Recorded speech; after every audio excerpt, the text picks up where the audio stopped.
नमस्कार. श्री स्वामी समर्थ सर्वांना. बघा, श्रावण महिना हा अतिशय महत्त्वाचा आणि पवित्र मानला जातो.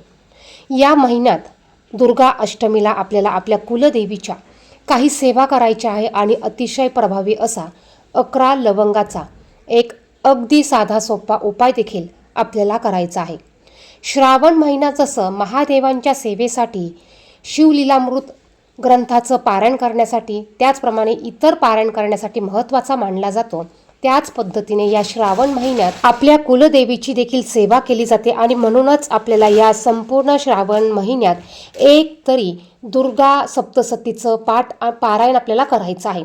मग आता त्यातल्या त्यात बघा, दुर्गाष्टमी हा अतिशय शुभ आणि महत्त्वाचा दिवस मानला जातो. मग आपण श्रावण दुर्गाष्टमीच्या दिवशी एक दुर्गा सप्तशतीचा पाठ अवश्य करायचा आहे. दुर्गा अष्टमी श्रावण महिन्यात 20 ऑगस्ट वार गुरुवार या दिवशी आली आहे.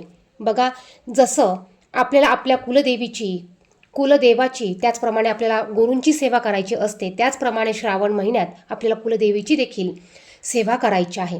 आपल्याला शक्य झाल्यास आपण 7-11 पाठ देखील करू शकतो, परंतु या श्रावण महिन्यात येणारी ही दुर्गाष्टमी अतिशय शुभ मानली जाते आणि म्हणूनच आपण या दुर्गाष्टमीच्या दिवशी दुर्गा सप्तशतीचा पाठ अवश्य करू शकतो.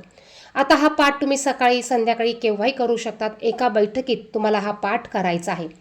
ज्या पद्धतीने आपण श्रावण महिन्यात महादेवांच्या सेवा करतो, त्याच पद्धतीने आपल्याला ह्या महिन्यात आपल्या गुरूंची, कुलदेवाची आणि कुलदेवीची देखील सेवा करायची आहे. श्रावण महिन्यात आपण ज्या पण काही सेवा करतो, या सेवेचं फळ आपल्याला दुप्पट फळ मिळत असतं आणि म्हणूनच आपल्याला होतील तितक्या सेवा आपण या श्रावण महिन्यात करण्याचा प्रयत्न करायचा आहे. श्रावण महिना खास करून उपासना, सेवा, व्रत, वैकल्ये करण्यासाठी महत्त्वाचा मानला जातो. मग तुम्ही या दुर्गाष्टमीच्या दिवशी अवश्य एक दुर्गा सप्तशतीचा पाठ करायचा आहे.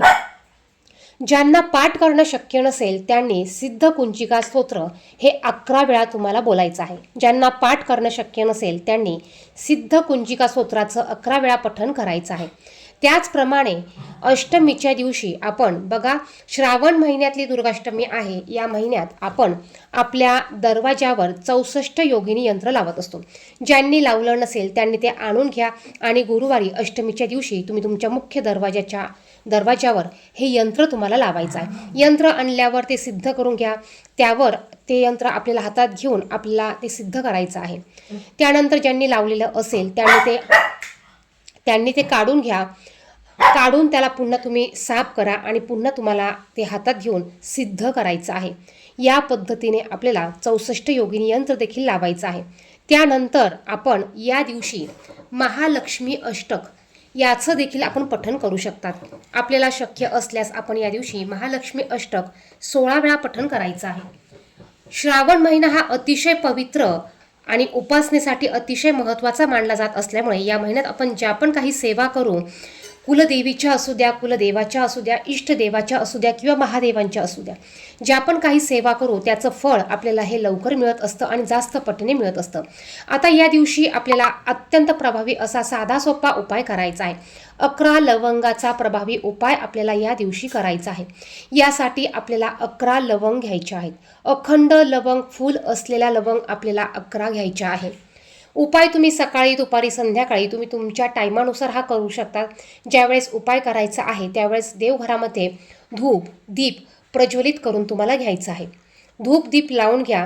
त्यानंतर एका वाटीत 11 लवंगा घ्या. देवघरासमोर बसायला आसन घ्या. कपाळाला हळदी कुंकू लावा. डोक्यावर पदर घ्या आणि त्यानंतर आपल्याला आपल्या उजव्या हातात एक लवंग घ्यायची आहे.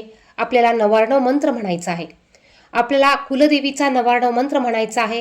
असं आपल्याला 11 वेळा 11 लवंगा घेऊन 11 वेळा कुलदेवीचा मंत्र म्हणायचा आणि ह्या 11 लवंगा आपल्याला कुलदेवीला अर्पण करायच्या आहे. एक लवंग घ्या, कुलदेवीचा मंत्र म्हणा, ती लवंग देवीला अर्पण करा. दुसरी लवंग घ्या, पुन्हा मंत्र म्हणा, पुन्हा ती अर्पण करा. असं 11 वेळा करायचं आहे. त्यानंतर आपल्याला काही इच्छा असेल तर ती इच्छा बोलायची आहे. माता देवीला, कुलदेवीला प्रार्थना करायची आहे. घरात सुख समृद्धी सर्व काही नांदू दे. तुझा कृपा आशीर्वाद सर्वांवर असाच अखंड राहू दे.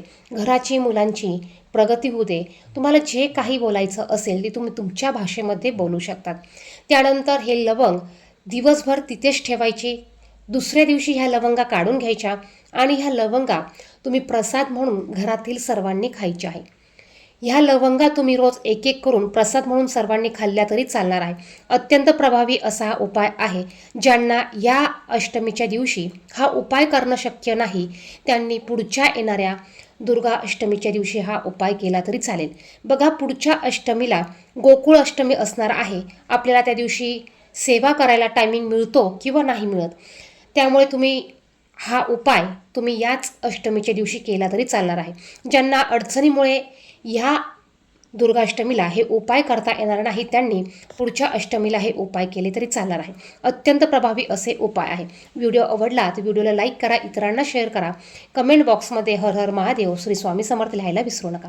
धन्यवाद.